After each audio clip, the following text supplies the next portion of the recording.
Hello and welcome to this module titled Formative Assessment Techniques that was designed and produced by GoTeach11. The objective of this lesson is to explain the role of formative assessments, to examine a few different formative assessment techniques, and to design 2 different formative assessments. You'll be able to show your learning when you design a 10-minute mini-lesson. During the mini-lesson, you'll ask students 5 to 8 questions to check their understanding of whatever it is you're teaching them about. You must use at least 2 different formative assessment techniques at different portions in the mini-lesson. You'll read about a few techniques from Teach Like a Champion 2.0, so have that book handy. Now that we're focused, know how we'll show our learning, and have our tools to get started, let's get sculpting. Masterpieces like the one shown on the screen don't happen overnight.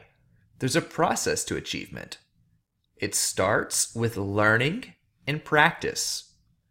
We know that when teachers can provide the right sort of feedback alongside this practice, growth happens, and it happens more efficiently than if the student was learning completely on their own. One of the most exciting aspects of teaching is when students apply the feedback we give. We start to see progress in their knowledge and skills. This progression of learning, feedback, and growth leads to successful transfer of knowledge and achievement in authentic settings. Teachers use formative assessments after learning to deliver the right sort of feedback at the right time. Imagine it's the end of the school year and you're hitting the home stretch right before summer starts.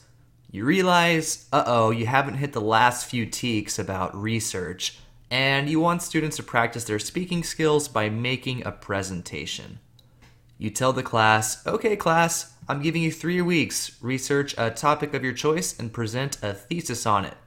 You must cite 4 sources and present for at least 10 minutes. Ready, go. It's 3 weeks later. You've really been enjoying your desk time and hoping that they've been getting everything on their own. It's time for the presentations and, what have I done? 2/3 of the student aren't even close to having a presentation ready, and the other third presented, but it was pretty much like listening to nails on a chalkboard. What went wrong? Well, there needed to be checkpoints in between those 3 weeks. Formative assessments are the checkpoints that you place intentionally into different parts of your lessons, different parts of the unit, to stop, ask questions, see what your students know, or find out to what degree they're progressing in mastery of the knowledge and skills that are outlined in the TEKS.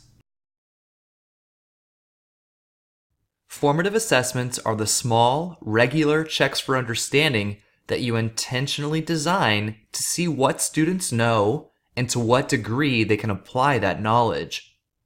These terms, formative assessment and checks for understanding, are often used interchangeably, and we'll do the same in this module.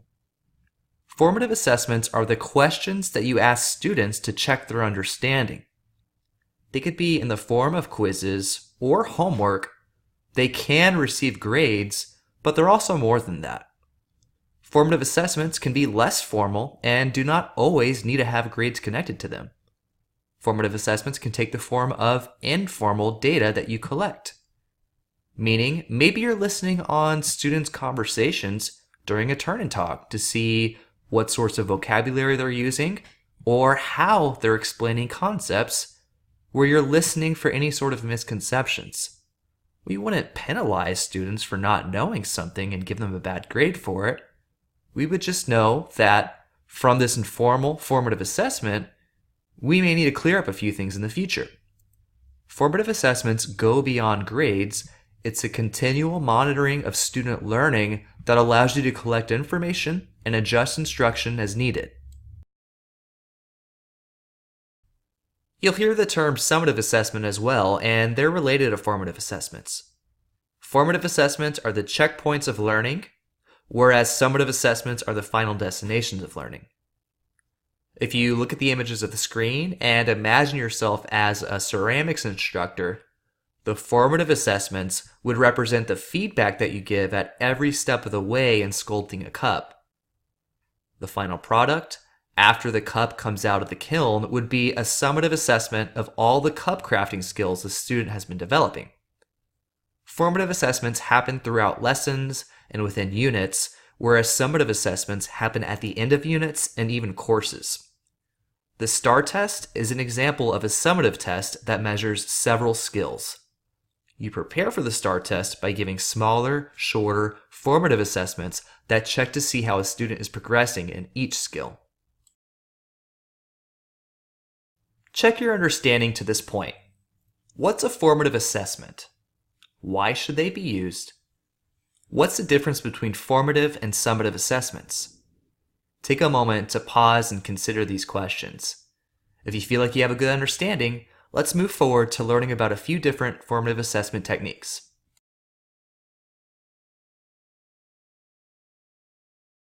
A big reason why we need to stop several times to check for understanding is because we can't assume students have learned everything that we taught, even when we think we're doing a good job teaching. It's not guaranteed that they've learned it. Try avoiding questions like, is everyone clear? Everyone got it? We good to go? The reason is that students, especially at a young age, before they're really working on developing self-regulation skills, are poor judges of whether or not they truly understanding or the degree to which they understand it. They simply don't have the insight, perception, or understanding of the levels of knowledge like you do. Rejecting self-report means not accepting, without having evidence that they actually do have the knowledge. There are better ways to truly see what students know, and that's a skill we're working on in this module. Affirmative checking is inserting checkpoints into your lesson where you can confirm that students' knowledge is accurate. They're working on things the right way and continuing to be productive. When it's not, or when there's a flaw in their knowledge, that's when you give feedback so they can work on getting it right.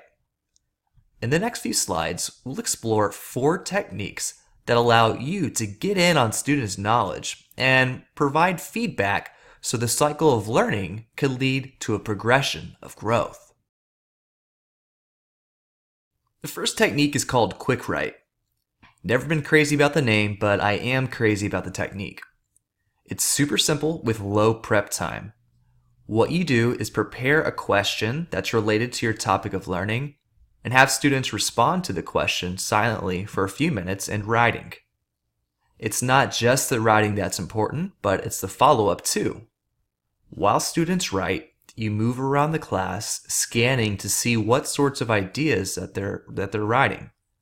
After a few minutes, you have students do a paired discussion or small group talk, and you listen for the academic vocabulary they're using or not using. If students aren't using the words you want them to, that means you'll need to reinforce the terms before you go on to a whole group debrief. Since you've seen what students have written and listened in on the discussions, you'll know what level to start the conversation at and bring some of the good insight from student collaboration in more efficiently than having to check in on what every single student wrote. Now, the success of the Quick Write is dependent on the question that you have students respond to. In the next module, you'll learn about writing questions that promote deeper levels of thinking. But for now, I wanted to provide some here that could potentially create checkpoints for students' understanding before moving on to the main learning for the day. Questions like, why do we make art? Where does water go after it rains? What might you do to avoid getting a cold? How can you decide which size cereal box is actually the better deal? Is an individual more important than the group? Explain. And does survival of the fittest still apply today? Students will need some time to think, and they'll be able to do that when they write. Depending on the responses they give, you'll know their levels of learning and be able to make decisions about the next steps in your lesson. We're ready for our second technique, cold call. Cold call can occur at any time in the lesson cycle as a quick way to check students' understanding. The essence of cold call is that you ask a question to the class and then call on a student to answer the question verbally. There's absolutely nothing innovative or revolutionary about asking a question and then calling on a student for a verbal response. However, there are several nuances and variations that Doug Lemov explores in his book Teach Like a Champion 2.0 when he discusses the cold call technique. One of the nuances of cold call is being strategic about who you call on. When you call on a student who has their hand raised, their answer might be giving you a false sense of security that most of your students know the answer as well. Here's why. We know that a student who has their hand raised was likely actively listening. Maybe that makes them more likely to know the information. It's not necessarily a bad thing, but what about the students who don't have their hand raised? Why don't you call on them? Why didn't they have their hand raised in the first place? Was it because they weren't following along? Was it because they don't know the information? Was it because they do know, but they'd rather do their own thing and not participate in the conversation? Or was it because no matter what, they know you're going to call on Karen because she always seems to have the right answer? The point here is we need to consider who we call on and how we call on them. Using a selection randomizer, such as popsicle sticks or an online randomizer tool, helps minimize selection bias and allows you to potentially get more accurate data from a wide range of students in your class. Thus, varying your selection techniques from random to specific serves different purposes. The steps in cold call are asking the question, waiting a few seconds, and then calling on a student. Cold call is distinct because it follows this specific order. We don't call on a specific student first before asking the question because we want every student to consider the question and actively be formulating a response in their heads so they can be ready to share if the teacher calls on them. You can maximize their thinking by letting students know, hey, we're doing a cold call, put your hands down, I'll call on random students. This way, there's a chance that, you'll get called on. Even if your hand is up or not up, I better listen closely because I might be called on. Cold call creates this positive tension. It's a simple technique and works best when you have questions pre-planned and can even record information about the answers that students respond with. Here are two examples of the cold call technique. One is in science and the other's in math. For the science example, imagine that we're going over an experiment and then stop and check for understanding before starting with the lab. Questions we could ask is, what's a dependent variable in the experiment? What's an independent variable in the experiment? And how might we ensure the data you collect is accurate? For the math one, imagine that you just learned about finding surface area in 3D objects. You're ready to have students apply the learning in a real-world situation, and you present them with a rectangular bathroom shower tiling project. You could present the situation, have them read the problem, and follow up with cold call questions similar to these. How much money do we have to spend? What's the cost of each square foot of tile? How could we find the total surface area of the shower? And how might we figure whether we'll have enough money to buy the tiles? The questions are asked in a quick succession. If a student gets an answer wrong or doesn't want to answer, I provide cues to help them with their thinking or move to a different student before returning to them. Also, notice how the questions increase in complexity. They move from basic understanding to more higher order thinking. By pre-planning your questions, you can increase the rigor of the cold call as you ask the questions, and even ask different levels of students different levels of questions so they can all experience stimulation and success. See this formative assessment technique in action by navigating to my.teachlikeachampion.com and watching clips 28 and 32 to 34. As you watch, consider what would need to happen before each of the cold calls. Consider your own mini lesson. What would you need to do before you had your very own cold call?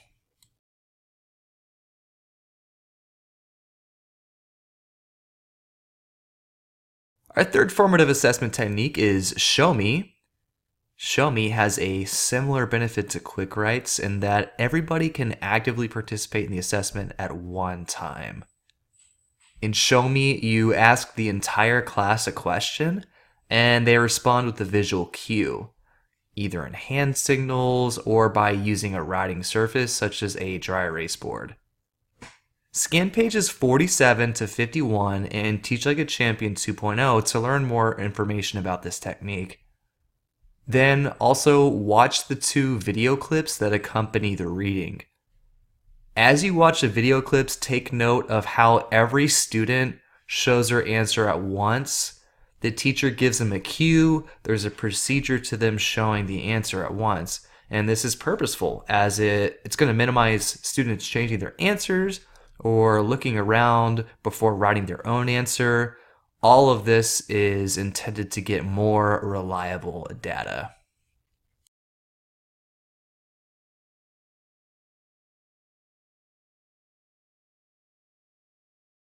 Here we have a bit more information about Show Me.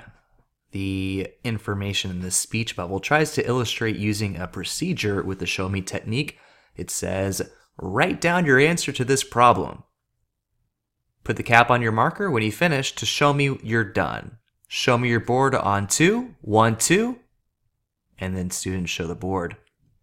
Other opportunities for Show Me with hand signals are on a scale of 1 to 4, A, B, C, D, where 1 is A, 2 is B, 3 is C, and 4 is D. Thumbs up or thumbs down for agreeing or disagreeing.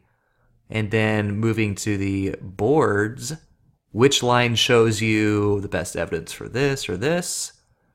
Write the mood of the scene in the form of a smiley. Or which of Newton's laws of motion most applies to the situation, where you show them different images or situations and then they write which of Newton's laws would apply. These are, of course, certainly not all of the options. These are just some ideas that you could use with the Show Me technique. Our fourth and final formative assessment technique is the exit ticket. Exit tickets are super basic. Everybody in the field of education knows about them. An exit ticket is when you ask students to write the answer to one final question before they leave to go to the next class or move on to the next subject for the day. Exit tickets can take many forms. Maybe it's solving one final math problem and writing their answer on a scratch piece of paper. Maybe it's writing a short paragraph where they explain something with evidence from the text in their journals. You don't always need to grade exit tickets. In fact, it's probably best that you don't. It doesn't matter so much what they turn in or what the format the exit ticket is in. What is important is that we do something with the information that we're gathering. Once you receive the exit tickets, you analyze what you got. You dig through the information and look for patterns in the answers. When students provide accurate responses, great. When they don't, what does their wrong answer reveal? Do we see any patterns or misconceptions? When we see what the levels of understanding are, we decide what we need to do to give feedback and facilitate growth. This is the definition of responsive teaching: monitoring student data, adjusting instruction, and leading them at just the right level so they're ready to take the next step in progression. Congratulations, you've learned the role of formative assessments and even learned a few formative assessment techniques. In the next few slides, we'll review how to apply this learning in a 10-minute mini lesson. In your 10-minute mini lesson, you'll prepare at least 5 questions. You'll ask them using 2 different formative assessment techniques. For that extra challenge, use 3 or more techniques.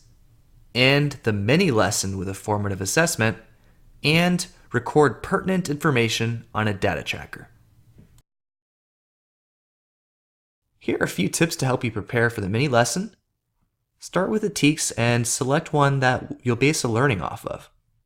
When you consider which teaks to use, identify some of the basic knowledge the students will need to have to master the teaks, because you can ask questions based on whether or not they can recall what some of those basic academic terms even mean.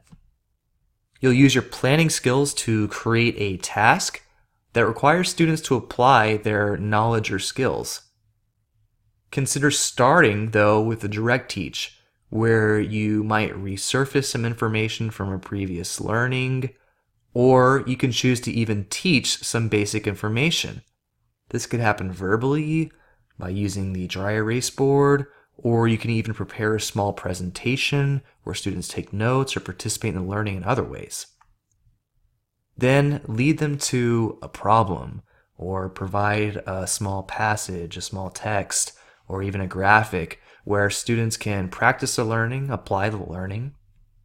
Remember to ask questions at different times in the task, either at the beginning, the middle, or the end of the micro teach. Maybe you ask them questions before they get into the problem solving, where you're resurfacing learning, seeing whether or not they remember what they learned or what some of these terms mean. Maybe you ask them questions after they've had a chance to read the problem or the short text, or you also ask them a question at the very end of the learning in the form of an exit ticket. Finally, you may want to wait to create all your questions until you watch the next module, Extending Thinking, as a module will provide guidance for generating questions to use in the formative assessments and also creating those higher order thinking questions. If you need more guidance, please reach out to a teacher certification coach, as we're here to help. We'll have whiteboards and dry erase markers if you choose to use a version of the Show Me technique, so you won't need to worry about purchasing those or making them available to participants. In addition, if printing is not a good option for you, remember you could always project the text onto a screen, which works just fine. We've presented 4 basic techniques here. If you've learned other formative assessment techniques and sessions from the teacher certification process, please feel free to use those as well.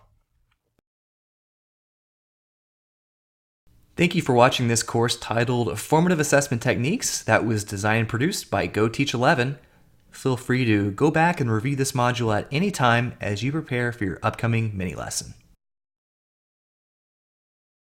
This video referred to content from Doug Lemov's Teach Like a Champion 2.0. Images were downloaded from 123RF and Pixabay.